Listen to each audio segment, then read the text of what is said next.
Avvia Marina. Avviata. Ok, allora buon pomeriggio a tutti, è davvero un piacere avere Giovanni Volpe oggi con noi per questo seminario di appunti di fisica. Giovanni è un afficionato di appunti di fisica perché è da tanti anni che collabora con noi e viene spesso in tempi normali a Messina a trovarci, anche a Reggio. Giovanni si è laureato a Padova in ingegneria delle telecomunicazioni e poi ha fatto un dottorato all'ICFO a Barcellona sulle pinzette ottiche, l'intrappolamento ottico. Poi è stato postdoc a Stuttgart con Clemens Beckinger, prima di prendere una posizione a Bilkent, all'Università di Bilkent in Turchia, ad Ankara, e ad ora è a Gothenburg da diversi anni, dove è professore all'Università di Gothenburg, appunto. Giovanni si è occupato di tanti argomenti diversi, partendo dalle pinzette ottiche, è stato il primo a fare una misura della forza ottica da strutture plasmoniche durante il suo dottorato, e si è occupato durante gli anni di meccanica statistica del non equilibrio, di pinzette ottiche appunto, e più di recente di active matter e machine learning in tempi più recenti, che è applicato in diversi ambiti.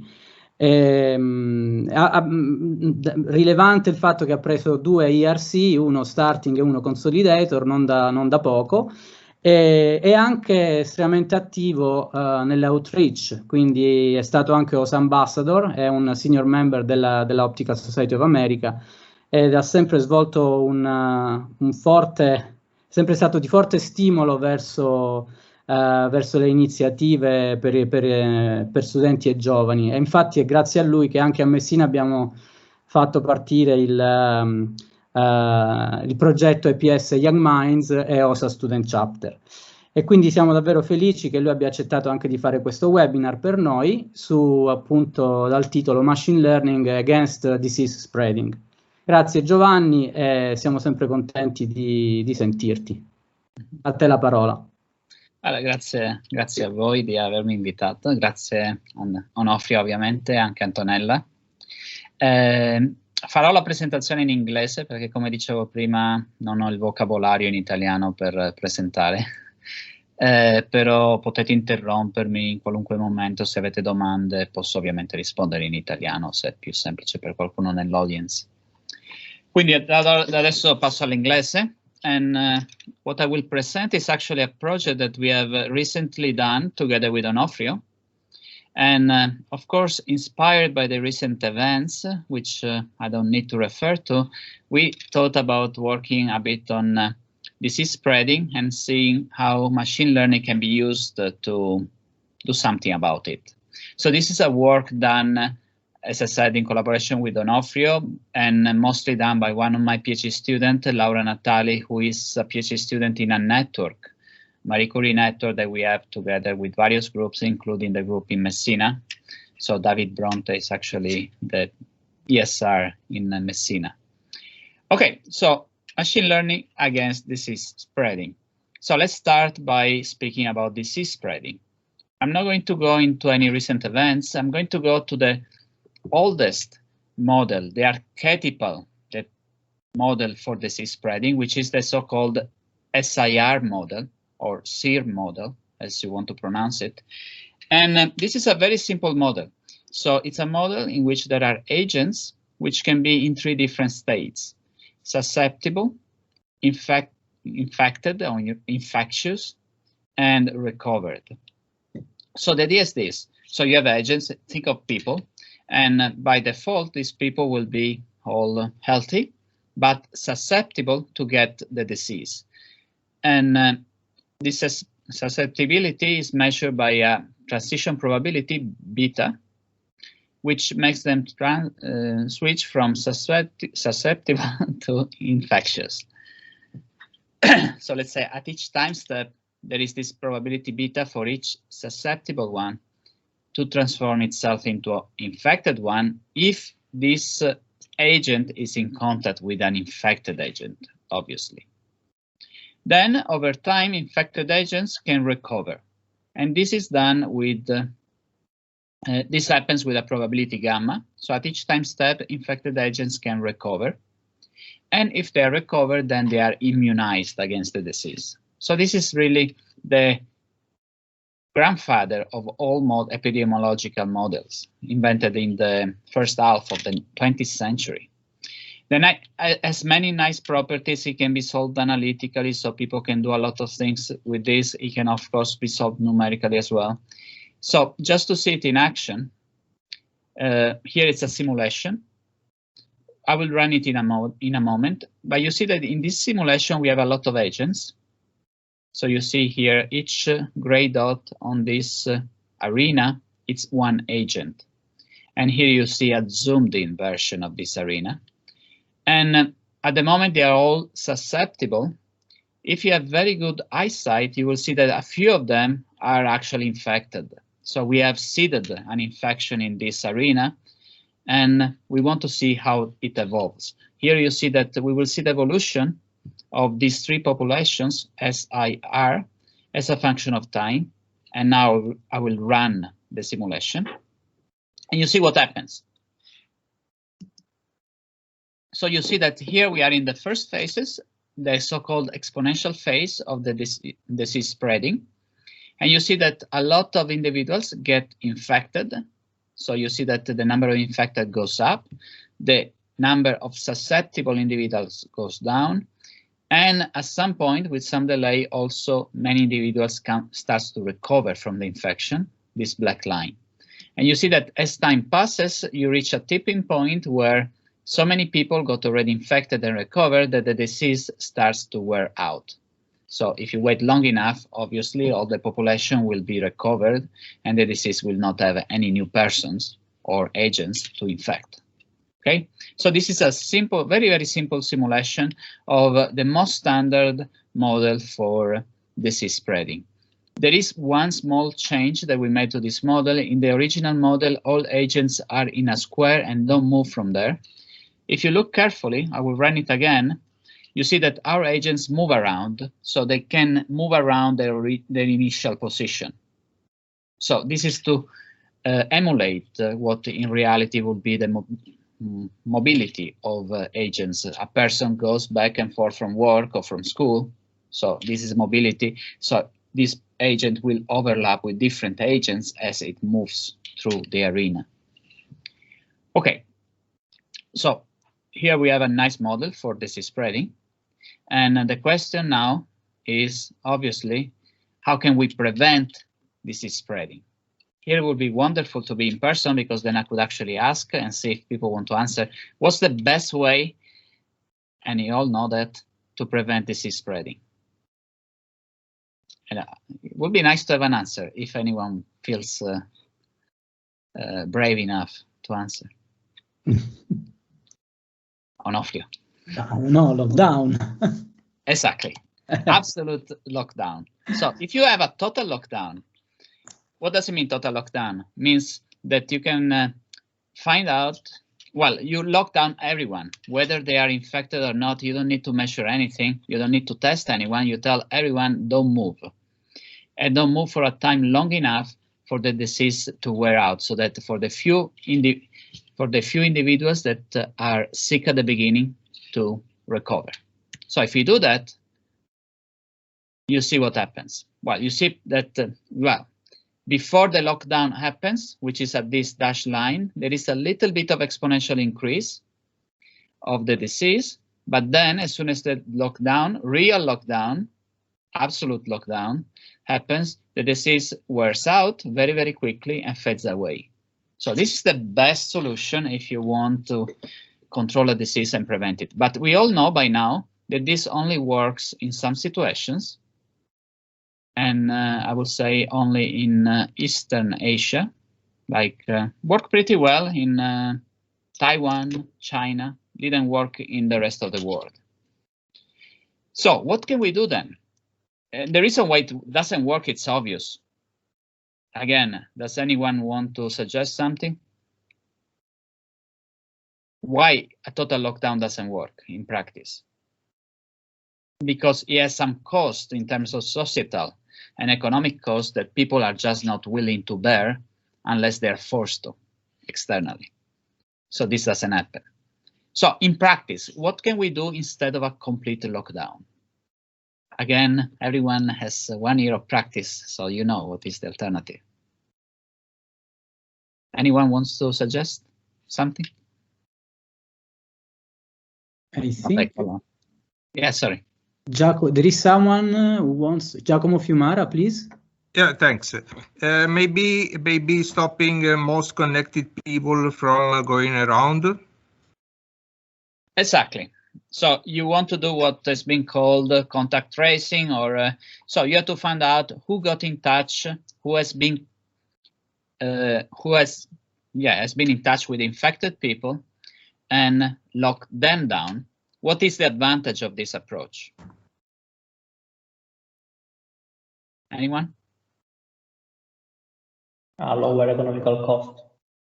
Well, you don't have to lock down everyone, which means that, well, you don't annoy all the population, and you don't have the full economic cost of a total lockdown, right?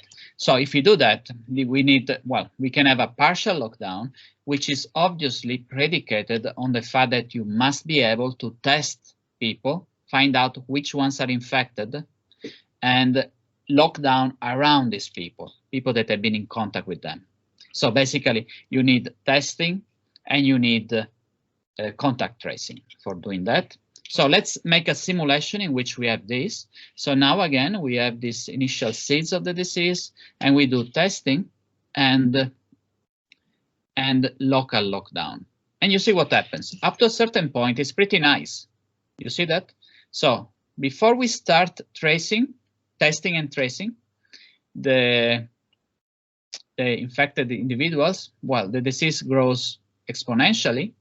But after that, what we see is that as soon as we start locking down people that have been in contact with the infected one, the disease starts going down. So you see that there is this decrease of the disease. But here you already see that after a while, what happens is that the disease will, let's run it again. So you will see that the disease will start picking up again. So the disease increases again. You see that? And we have all seen that in real life, so we believe this. So you see that the SIR model captures many properties of disease spreading very well, despite its simplicity. So the question here is, why does this partial lockdown doesn't work? Why the disease keeps on spreading regardless of this partial lockdown measure? Any suggestions?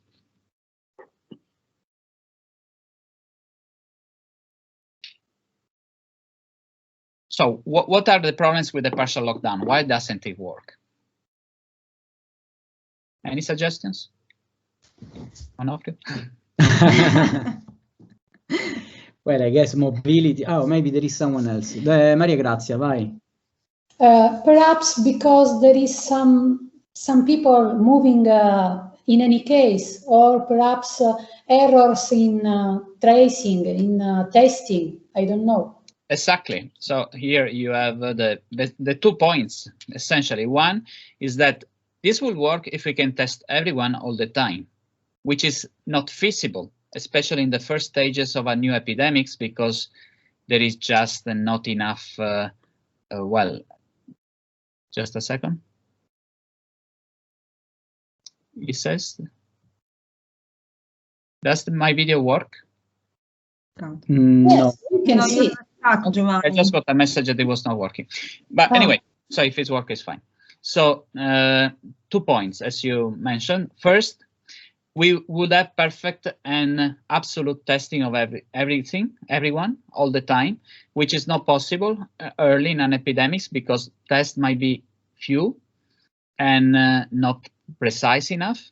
So that's one problem. So some cases can escape. And the second problem is that you cannot lock down so many people. So you have to limit your lockdown to a certain amount of people to keep it economically and societally acceptable in terms of cost.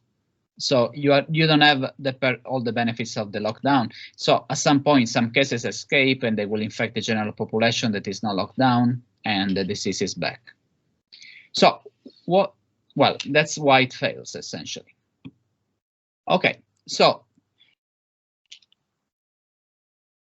yeah, okay, that's essentially what we have said.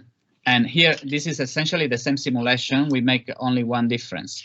There is only one difference in this case, and the difference is that you can see in blue the ones that are locked down. So you see that we managed to lock down a lot, but at some point, since we cannot lock down all the population, there are some run-out cases that reseed the disease in the general population. Okay, so you can see in this simulation essentially in what way the disease can spread even if you have a partial lockdown. Okay, so any questions up to here? I have one question, Giovanni. David, Yes. yeah. Here, how do you choose who are you testing?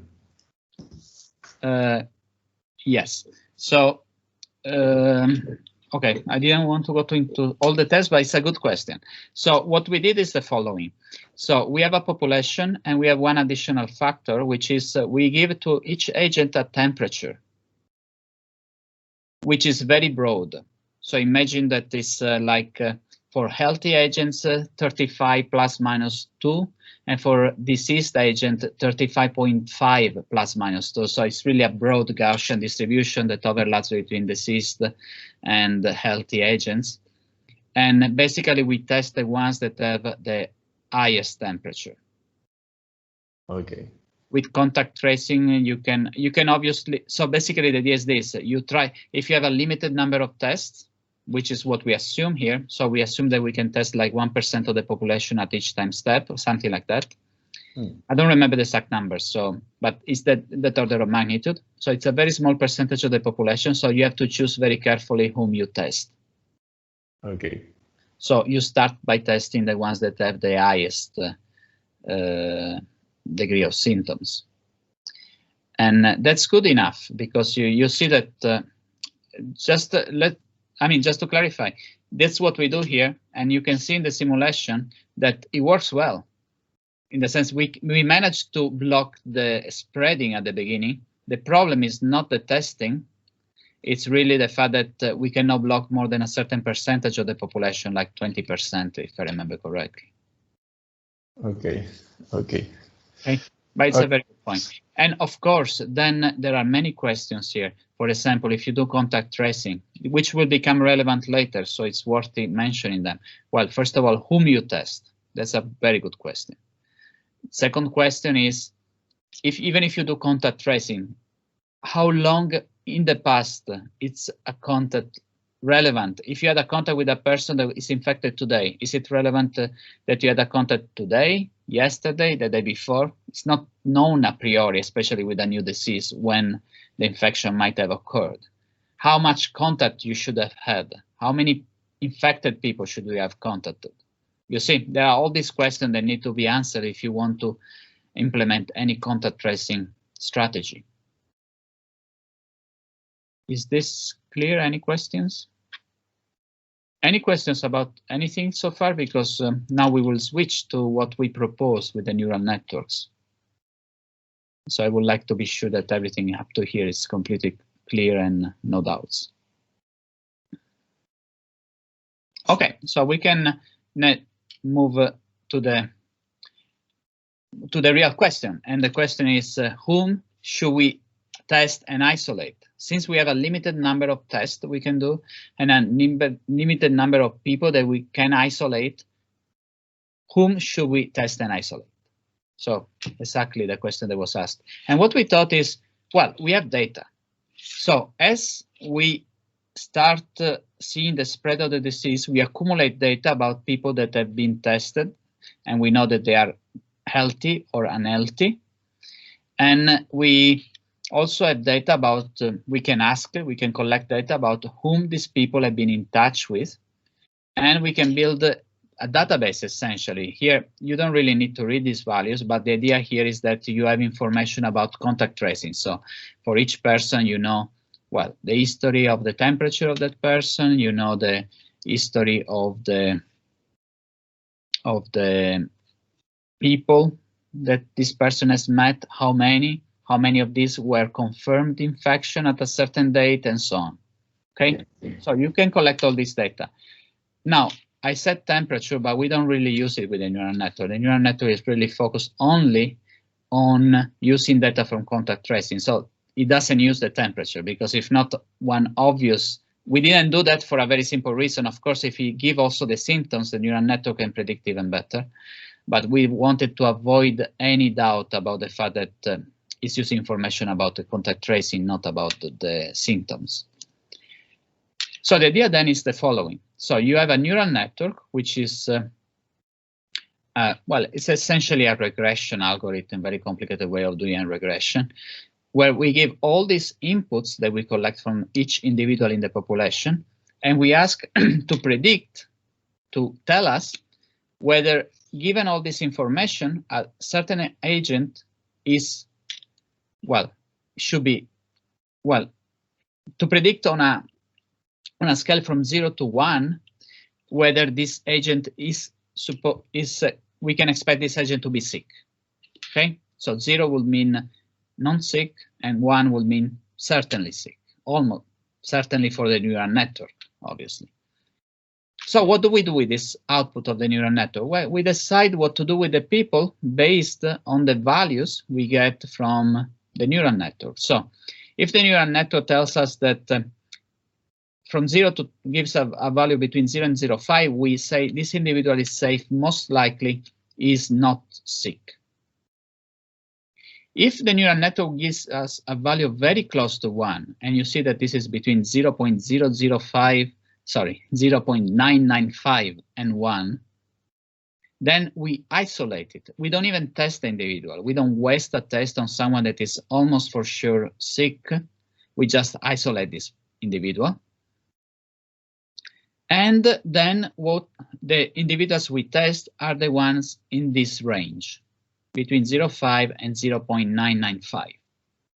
Okay, so basically, what do we do is the following. We collect information that we can have about the population, and we use this information to train a neural network and to then execute this neural network on all the agents in the population. And the neural network tells us how high is the probability that each individual is sick.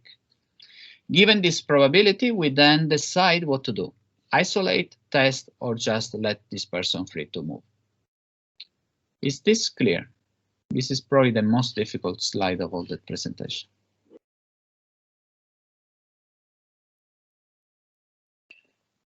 Any questions? I think there is a question. Maria Grazia, sì.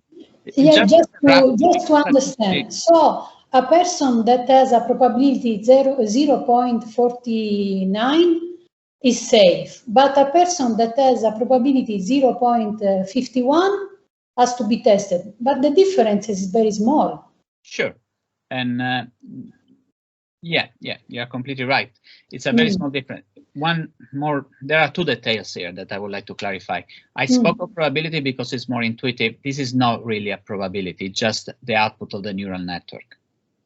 Just to clarify, this doesn't map into probability.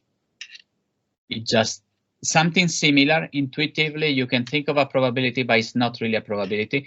Then you're right, 0.51 and 0.49 is basically similar, but obviously, given the number of tests we have, typically we cannot test all the people in this yellow bracket. What we typically do is to test from the top the ones that are more likely and stop. Okay, I see. So we finish much before 0.5 in practice. Okay, I see. Okay. But you're completely right. But you know, thresholds are like that. Around the threshold, you know, same thing. No, I'm asking if there is some intermediate between safe and test. No, and the reason is because the point is this: we need to make a ranking for agents or people we want to test. And we need to have a threshold below which we don't waste the test at all. And we chose arbitrarily 0.5, but I can tell you, even if we said that we just start from 0.995 and test everyone sequentially, it would be essentially the same, because anyway, we don't really get to 0.5. Ok, sì, va bene. Again, Grazie. we are working in the limit in which we have very few tests, and we want to isolate a very small percent, well, a relatively small percentage of the population, so in the order of 20% maximum. Okay. One more objection that sometimes comes up is, and I want to clarify immediately, here for training the neural network, we only use data that we have already collected from that run of the simulation. Okay, so basically we start collecting data at the beginning of the simulation, and we use only data we have collected to train the neural network. So we don't input any information that doesn't come from what we have actually tested within a certain simulation. This is very important, because this means that the neural network is able to tune in on the parameters of a given disease spreading event. We don't need to tell the neural network what is the latency of the disease or how many days it takes for the disease to create an infection. It will figure it out automatically from the data. That's the beauty of it. So we don't need to know the parameters of the SIR model. We don't need to know the values of beta and gamma. The network can figure this out on its own. Okay. Okay, so is there any question? So let's see how it works. So now it's exactly the same simulation as before, but now we have the neural network to decide whom to, so you see, up to this point, 20, we are just collecting data. And the neural network, let's restart it. I want to stop it at 20. Okay, up to 20, you see that the disease is spreading. We are testing based on temperature, and we are not doing anything. We are not isolating or locking down anyone, because up to this time, we just don't have enough data to train a neural network. Now, at time 20, we have collected enough data, and we can train a neural network. And now we'll start, you will see that we start locking down the population at 20. And you see that as we start locking down, it really looks like the previous case, right? We lock down a lot of people and it goes down, but before you remember, it was going up again. Very difficult to get. Okay, now what is the difference? Is that now what we see is that the neural network has managed to lock down the right people. So that now, well, the disease disappears. Very important, we lock down the exact same number of people as before. So if you want to compare the two cases, you see this is the network strategy and this is the contact tracing strategy. And you see that the neural network manages to block, well, we lock down exactly the same number of people. And well, the neural network manages to block completely the spreading of the disease, while the contact tracing, the standard contact tracing, cannot do that because some cases escape the lockdown. Okay, so this is one example. And now we can also think about another case in which the disease, well, in this disease, until now, we have considered the SIR model. And in the SIR model, which is this one, well, you have susceptible, infectious, and recovered. And recovered ones remain recovered forever. So they cannot get infected again. This practically means that any disease will eventually die out simply because there are no more agents that can be infected. A generalization of the SIR model, which is pretty straightforward, is the so-called SIRS model, where we introduce a probability that a recovered individual will become again susceptible.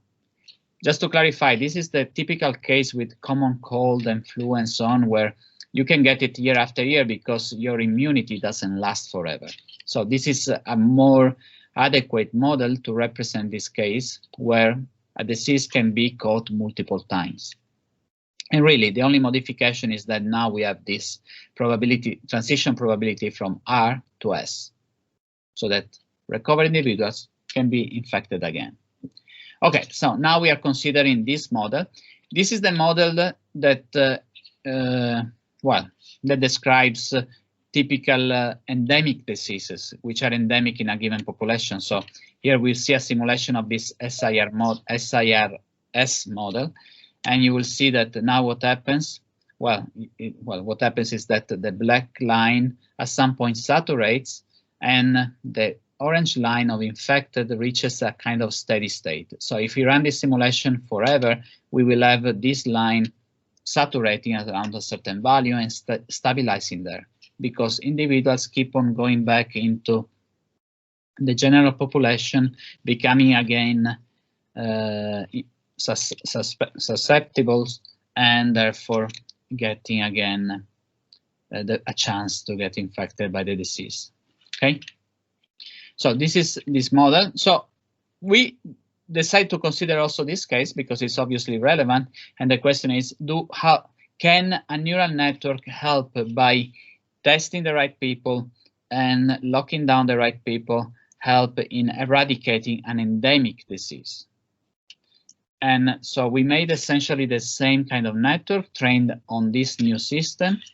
And what we see is the following, is that again, the neural network manages to eradicate also a disease that is potentially going to become endemic. Of course, you could use this approach also on a disease that is already endemic, and therefore, yes, use it on that kind of disease, so in order to eradicate it when it's already present in the population by locking down only a certain subset, relatively small subset of the population.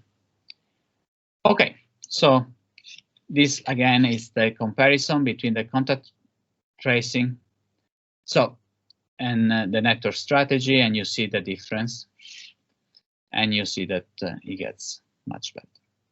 Okay, so it was actually shorter than expected, which is good because it gives us time for questions. But in any case, the paper was just published a few weeks ago, and you can read it open access in Machine Learning Science and Technology. So if you want to read it, it's already there in the preprint format. And to conclude, well, if you're interested on topics of artificial intelligence combined with a bit of everything that, with this topic, but also with optics and other fields like neurosciences and so on, we organize a yearly conference in SPIE Optics and Photonics, which this year will be 1st to 5th of August in San Diego. Most likely will be online, and most likely will be free. So I will, especially if it's online and free, I don't have a look if there is any talk that might be of your interest. And of course, even if it's in the following years, it will probably go back to be an actual conference in person. In those cases, I would really encourage you to submit some contribution if you can. And finally, this is a picture of, of my group taken before the lockdown, well, 2 years ago by now. This is the last group picture before the lockdowns, various lockdowns, and these are various funding agencies that need to be acknowledged for the work we do. Of course, a lot of our work is not on the disease control with machine learning, but it's in optics, neurosciences, and machine learning and active matter. And with that, I would like to thank you. And of course, I'm very happy to have any question and clarify any doubts that might have arisen. Thank you.